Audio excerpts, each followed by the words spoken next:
Welcome to Dairy Pod, a podcast series from Dairy Australia. Featuring a range of experts, each episode offers insights into Australia's unique dairy farming conditions, as well as personal experiences and the latest in dairy innovation. Hello and welcome to another episode of Dairy Pod. My name is Greg Duncan. I'm the Agribusiness Program Lead at Dairy Australia. And in this episode, we're talking about the development of Dairy Australia's strategic plan for 2025 to 2030. So this episode's guests are Paul Roderick, a dairy farmer with 30 years experience and the incoming chair of Dairy Australia.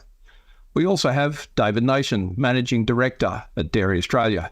Thank you both for joining me to discuss the development of Dairy Australia's 2025 to 2030 strategic plan and how our industry can have their say.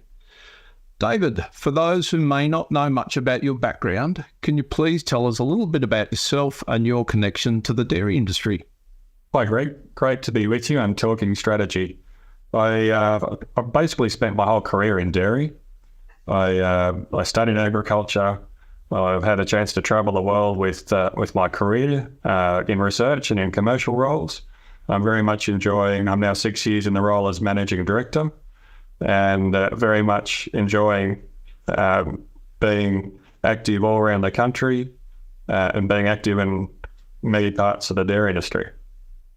Perfect. Thanks, David. Now, Paul, tell us a little bit about yourself. Yeah, thanks, Greg, and thanks for the invite to come on today. Very much a dairy farmer, born and bred, generational farm here in a little place called Harrisville in southeast Queensland. Not the epicenter of dairy anymore, but albeit a very nice place to live and a nice place to dairy. So I dairy here with my parents in partnership, and my wife and my son are in the business, and we have a few permanent staff and a few casuals, and we milk up to 400 cows, PMR style system, with a real focus on high quality grazing in winter and spring, and we make a lot of silage to fill those gaps and deal with all the challenges that some tropical dairying does throw at you with the heat and humidity. But yeah, we really like where we are, and that's us. Thanks, Paul. Harrisville sounds idyllic. So Thanks both of you for joining me. And my own work at Dairy Australia and the Farm Business Performance team has highlighted the importance of planning and preparedness for our industry's success. I know Dairy Australia is in the process of developing its 2025 to 2030 strategic plan. So David, what's the purpose of a strategic plan and why is it important? It's probably our most significant document, Greg, because it represents who we are, where we're going, and why we're going there. And our ultimate audience is dairy farmers across the country. Our aim is to make the strategic plan really clear, with a really high level of buy-in about this is the most important thing that Dairy Australia needs to do over the next 5 years. And by having that really good conversation with farmers and with the wider dairy industry and being really clear in what our 5-year plan is, that then helps us demonstrate what we're doing to government, to all parts of the dairy sector, and it makes it really clear who we are and what we're really trying to achieve. Good stuff. Thanks, David. So, Paul, why do you think a strategic plan is important? Greg, to me, it's focus. It's focus on what we decide when we develop the strategic plan, what is important. So that's focusing on them as priorities, but being a little bit flexible to allow us to sort of shift those priorities as we move through the plan. So to me, that's important, having some measurable goals around our progress so we can track the progress of that plan towards those goals. So those sorts of things are really important that we're able to focus and then measure. So farmer feedback's pretty important, isn't it, Paul, for us to be able to really focus in on what's most important, yeah? Well, it's the key. I guess if we're not doing what farmers think is important, sure, we've got to do what we see as a board and a management team to set up dairy for success on a global scale and a national scale, and some of the priorities that our governments are interested in, but we very much have to be farmer focused and farmer centric on what is important to farmers in their region and also from a national perspective. And getting that balance right is probably the challenge. And it's not a never-ending pie. So you've got to cut up a resource and get the balance right. Yeah, good stuff. And David, you might have a thought on that too. I do. It's a really interesting process each time that farmers will always have a starting sense of what they see is really important for us to focus on. But it's also really important and really interesting to see there's a whole lot of people that have a lot of wisdom about what the dairy industry is and where it's going, really understand the markets, for example, really have a sense of the horizon, what sort of future pressures are going to come on the dairy industry. Many of those people work for Dairy Australia too, by the way. So it's great to get their sense of the really big factors that the industry has to face into. And it's really important, I think, as you said as well, Paul, the government has a really clear sense of where they want to spend taxpayers' money too. So to have that sense of where the priorities are, what the issues farmers are going to have to face into. So we hear what farmers are saying from their own lived experience as farmers, but we also hear how farmers are responding to what we see as some of the really big challenges that we're going to have to face into. So it's a farmer voice in two ways. Their own sense from their own farm business, but their own sense of how to respond to what the industry is really facing into. Yeah, gotcha. So I get the sense that it is a really important process. So before we get too much into the future, let's take a look at the current strategic plan. David, what's a reflection or learnings on how it's evolved over its time? We made a really big step change in building our last strategy because it's really easy to build a strategy based on activities. We're going to do this activity and that activity, as opposed to we're going to do a strategy and we're going to hold ourselves to this outcome or that outcome. And the current strategy we've got, we worked really hard to be outcome-based. And so we want to make this difference to the dairy industry. And we want to be really clear about the sort of areas we can make a difference in. And at the moment, we've got, for example, a strategy that has 7 strategic priorities that span farm business, an area you know and love, Greg, as much as the environment and people and technology and markets, as well as how we can improve ourselves as a business. So we've been really clear across those domains for this current 5-year period what difference we can make. And we've been really enjoying measuring the change we can make and showing farmers that, the power of the levy, the power of government matching funds, and the power of making change in all those spaces. But we've also learned that we can always do better. And we've learned that some of that areas and the way we've described them, we need to be clearer and simpler. And we need to, especially in this environment where the industry is largely holding steady at between 8.5 billion litres, for a volume-based levy, we're going to have to be more and more focused on who we are and what we do. So the learnings is that this has been a really good launching pad, this current strategy. It's really helped us be outcome-focused. But as Paul said, one of the big things in building the next strategy is where do we really have to focus? Gotcha. And I know one of the key themes for the current strategy was about building trust, right, from Australian consumers and farmers. The Dairy Matters marketing campaign was really critical, wasn't it, David? It was. And when I think back to, the strategy we're in now, we basically built on the back end of when the industry had step downs. And there was a massive dip in confidence in how farmers felt about the industry and how farmers felt about their own businesses too.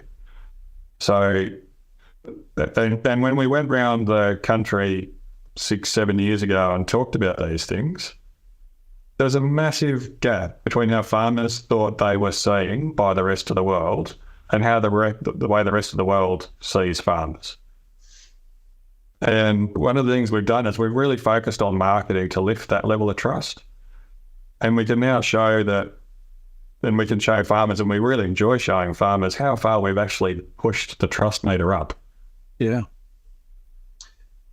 Yeah, and Greg, and that's in an environment where we're under increasing pressure in what we do as animal agriculture. So David talks about trust, but we've got some serious headwinds there with community expectations that we're really taking enjoyment in getting into those challenges, and I guess looking at those trust-based sort of markets. And I think, as well as what Paul's saying, like this work is, we've got some really big challenges we're facing into. There's a big difference in the level of trust between the younger generations and the older generations. There's really big trust issues when there's more so-called milks available to purchase. We know where we stand with the value of milk, the nutritional quality of milk, the way milk is produced, the food safety elements of milk. We feel secure in what dairy is, but we still have to demonstrate that to younger generations in particular, and we have to demonstrate it where they have choice. Gotcha. And I guess Dairy Australia helping to build trust, really at the farm gate as well, David. We've increased our investment into resources within regional dairying communities and our regional teams as well, haven't we? That's been a real feature of this current period as well. We've very much increased our regional footprint. We've very much increased not just in the footprint of people that are working directly with farmers, but where we see talent across the country. We've employed more people in the regions for quite big, significant national roles, like the role you're doing now, Greg, for example. And so we really, the world has changed a lot in 5 years, and we've gone with it. I mean, so much changed through lockdowns and remote working and inability to get people in. The sort of challenges that people have seen on the farm, the challenges that people are seeing across the whole supply chain and across Australia. So we've worked really hard on attracting people into the dairy industry from a farming perspective, but we've worked really hard to attract good talent into Dairy Australia. And I know this is the same issue for processors and everyone you can think of that's involved in the dairy industry. Yeah, perfect. Thanks, David and Paul. So let's just cast our thoughts to the future. And maybe a little bit harder question for you both. What do you think are some of the greatest challenges and opportunities facing the dairy industry in the next 5 years? Paul, maybe you first. What's your thoughts on this? To me, I guess there's some really great dairy businesses out there, and you'd get to work with a few of them and quite a lot of them. And in all regions, there's great profitable businesses. But how do we keep them going as profitable businesses throughout generations and that farm succession piece, and not just within the family, but through a business succession? So that's a big challenge. I think the planning tool, our Farm Out Plan that has been evolved in my time on DA has been a revelation at, I guess, opening people's minds to what is available. And where the support is from Dairy Australia that can help them evolve their business, whether it's through succession or just generally evolving their business naturally. The other thing that's happened, I've seen in the last 5 years, and I probably didn't touch on that, I came on at the start of the previous strategic plan. And so I've sort of lived through this, and what I've seen the evolution of the farmer services strategy, where we now have people in regions that can get closer to the farmer and meet them where they're at. I know, Greg, you and I were talking about this before we come on air about the part of the role you really enjoy, where you get to work with farmers right where they're at when they need it, and that could be farmers from all over the country on a remote webinar style system. So the way we do work now is different, but we got to embrace it and use the technology, but also bring people together when it's right too, because some things are better delivered in a region with regionality to it, and some of those things are great to be delivered face to face as well. So getting that mix right will be important, and but I think we're up for it. Good stuff. Thanks, Paul. David, what are your thoughts on this? Well, one of the things that's on my mind is it's a lot easier to build a strategy if the industry is growing and the industry is seeing really solid productivity growth. But we have neither of those two things. We've got an industry that is holding at that, that sort of range between 8 and 8.5 billion litres. And for the last decade, our industry and other peer industries in agriculture in Australia, and even our recent studies comparing us with the New Zealand dairy industry, are showing that we're just not seeing productivity growth like we might have seen in previous decades. So we're in a challenging space as a dairy industry. We have to really focus on what drives profit, given profit won't come just naturally through natural growth and natural productivity increases that are just happening as we speak. So we have to really focus, as Paul said, on what drives profit, what makes us cost competitive, how we truly understand what drives profit on each dairy farm and in the whole dairy supply chain. We have to think about in this strategy what consumer expectations are that are growing over time and how we make the whole dairy supply chain, but particularly each individual farmer's workload in addressing that is as efficient as possible. So it's the least of a burden. And so the more we get in front of that, the more we help farmers so that we make it easy to tell our best story about how we care for animals, how we care for the environment, how we farm in a really effective way, the better. I think the challenge for us is how do we, when it's all said and done, Dairy Australia is a place where we can act collectively, where through everyone paying a levy, we can do things that individual farms can't do. We can do bigger stuff, riskier stuff. Some of the most important things we can do for the future of the industry can be done because we have the strength of the levy and the strength of matching funds and the strength to do the big stuff for the industry. So one of the challenges is to actually think big enough and bold enough in this strategy too, if this is what we're facing into. And that's when I get a chance to talk to farmers as part of engaging the strategy. That's one of the things I would always say to people. How do we think big enough and bold enough to break ourselves out of the mold a bit and get ourselves into the best place we possibly can by 2030? It's really insightful, David. I guess a question for you both, following on from COVID, and the need to attract and retain workers. Where do you see workforce in the future? We see this as an ongoing challenge, and all the surveys so far show it's in the top 5 or top 10 issues that people are thinking about. Gotcha. I think we've done some amazing work the past couple of years and really advertising on a much broader basis the merits of working on farm. And we've understood what the natural attraction factors are for people to come on farm. I think what a lot of farmers don't realise is how many people actually want to work with animals and do want to work outside and do want to work with some degree of flexibility and do enjoy working in the regions, even if they don't live there yet. What we have to do is work out how to put all that together and continue to make dairy an attractive place for people. But just as importantly, one of the things you alluded to, Greg, once people start a career in dairy, how do they stay in dairy? How do they continue to develop their careers? How do they feel like I want to stay on this dairy farm or move my career on and see where I can take it? So I know for us, that's a bit of a pivot because we see that, the vacancy rates aren't as extreme as they were a year or two ago, and that we see one of the key issues at the moment is retention and development of great staff and that are coming through, so that the fewer staff that are lost to dairy, the fewer you have to replace them with. So retention becomes a really big issue to make sure we get right as a sector. So, Paul, I'm sure if we asked a dozen farmers, we'd probably get a dozen different answers right. But it's important that we encourage farmers to share their thoughts, to have their say, so we can get a sense of these common themes, right? Yeah, of course. I would encourage whether it's strategic planning or not. I'd encourage people to have their say and turn up to their regional events. But this is, I guess, a once in, every 3 to 5 years opportunity to have a real input into where we're going as a sector and as Dairy Australia.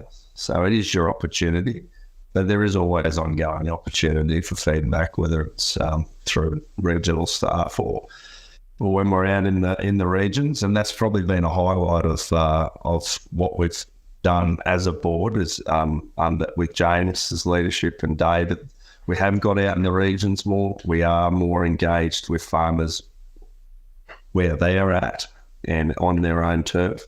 But this is an opportunity to do it all in one go. So I'd encourage farmers to just go and have some input in the most comfortable way that you can. Not everyone likes getting up and speaking in front of an audience and telling people what they think. A lot of people like surveys. They like putting some information down on an email, whatever it is. Just have your say, and then stay engaged and see what's coming and how your say has been enacted. It'll get that feedback, right, because there'll be a couple of them as we go. I think it's called a playback, not a feedback. So you'll see that as we develop the plan. Good stuff. Thanks, Paul. So Dairy Australia is currently seeking input from farmers across every dairy region in the country, right? David, what does this look like, and what are some of these activities that are happening? It's been quite different across the country. So we've just really tried to work in with where each region is at, the season is at. So it's everything from online conversations to a series of in-person workshops through the region. It's partly due to what's already just happened before. So in some regions, I've just done a whole lot of planning. So we're circling back to the Dairy Australia's strategic plan through more online formats. It's also individual conversations you have with Dairy Australia people that we can pass up the line. But in terms of the big organised events, in-person and online workshops have been the main format so far. And there's more to come. And we're in Warrnambool this year for our annual general meeting, and there'll be an opportunity there on that day too at the end of November. Fantastic. And I think there's a national online workshop too for anyone that can't make an in-face local workshop. And I think that one's on the 10th of December, right, David? 10th of December it is. And so if you haven't caught up with what's already happened in your regions, that's the best chance to loop back around and get involved. Yeah, fantastic. So David, on this, can you tell me why it's important that farmers participate in these workshops and how this information might be used? Yeah, the first thing I'd say is, I know these workshops aren't for every farmer. It might be your style. But if you do want to contribute and you do think this is going to be, I just want to contribute to the future of what Dairy Australia is and the future of the dairy industry through how Dairy Australia invests, come along, have your say. I would have said all my experience in these sort of workshops is we just see for yourself how much we value your own input and how much we try and record it, take it into account, how it shapes who we are and what we do. The more input we get, the more farmers that want to contribute, the better the strategic plan will be. Perfect. And Paul, why do you think it's important for farmers to participate in these workshops and have their say? Well, I think it's important for farmers. I pay a levy. All the farmers pay a levy. Government does match that for most of the work we do. So if you want some real input into what's going to happen, like some real genuine input, then this is the perfect chance. So it's not that you can't ever have any input beyond that, but this is a real opportunity, a moment in time where you can have your say on what we are going to focus on. And in a resource, I think the way they say it is a resource-constrained environment, Greg, in other words, less levy, then we need to be really focused. So there might be some decisions there there will be some decisions about what we do and maybe what we don't do. So it's really important that we get everyone's opinion on what is important, and then also take a big regional look and then a national look and work out where we go from there. So it's a big process, and it's a bit daunting when you start it, but we've got some really good people in that team gathering the information. So every piece of information is fed through and themes are developed, and you won't be a waste of time to have your say in what's coming. Yeah, perfect. And Paul, I like your sense on a resource-constrained environment, right? Reality is, David, that Well, there could well be a long list. Can we or should we do everything, David? What is it just as important that we don't do some things as well? It's really important that we don't try and be everything to everyone all the time. We want to get the greatest value out of the levy. We want to see what we can do, and we want to get the right portfolio of things that really make a difference today, and things that are going to really make a difference in the next 10 years time. Like you don't do research for today; you do research for tomorrow. You don't have a 25-year run of bringing people from China, Japan, and Southeast Asia to this country to learn more about this country and be more willing to buy Australian product just for this year's selling. You do it for a generation, and the next, and the next. So there's things that we do that are genuinely long-term in nature, and that we just keep investing in because they're just such great building blocks for a successful industry. But there's things that we also need to do because it's the time and the place to do it immediately. And it's getting that balance right. And it's also one of the things we really value from farmers is them saying, they're saying it's time to do less of that. It's time to say you've done that really well, but we have to focus more on this than that. So that's when I think we're getting the real gold out of consultation with people, when people are really clear on what to do more of and what to do less of, and are really clear in their mind why that's the case. Perfect. Thanks, David. And Paul, for farmers that are sitting on the fence, not so sure that it's worth them having their say, how would you encourage them? Well, I mean, I'd just say again that this is where the big decisions are made, how we're going to be made, and that has a real impact on what we do. It's and what we don't do. So to back up David's point, there is many things that we're looking forward to, or we can invest for the long term, but there's also the here and now. What do we do today to improve dairy farmers' lot? So there'll be a balance of that, and part of the feedback will be getting that balance right, and then looking at what new is out there and what more of the same we can do. So there's I went to a forum once, and the politician, who I will remain nameless, opened up and he said, the world's shaped by the people who turn up.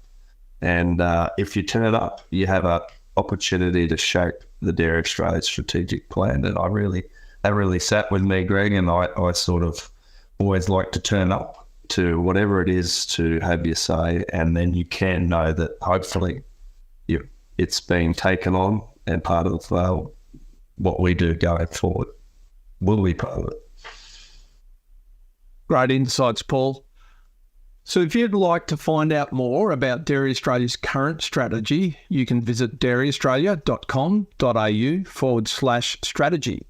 Here, there is also a link to the Dairy Australia events calendar, where you'll be able to see details of Dairy Australia's priorities farmer workshops in your region. All listeners can contact your local regional team to find out when the next workshop is. Additionally, the links to this and more information can be found in the episode notes of this podcast. Make sure you have your say. Well, it's been an insightful discussion, and thank you for your time today, David and Paul. It's been a pleasure speaking with you both. Thank you for joining today's Dairy Pod episode. We hope you found it enjoyable and insightful. For more information, check out the episode notes. You can stay up to date by following Dairy Pod on your favourite podcast platform. To get in touch, visit dairyaustralia.com.au. Until next time, take care.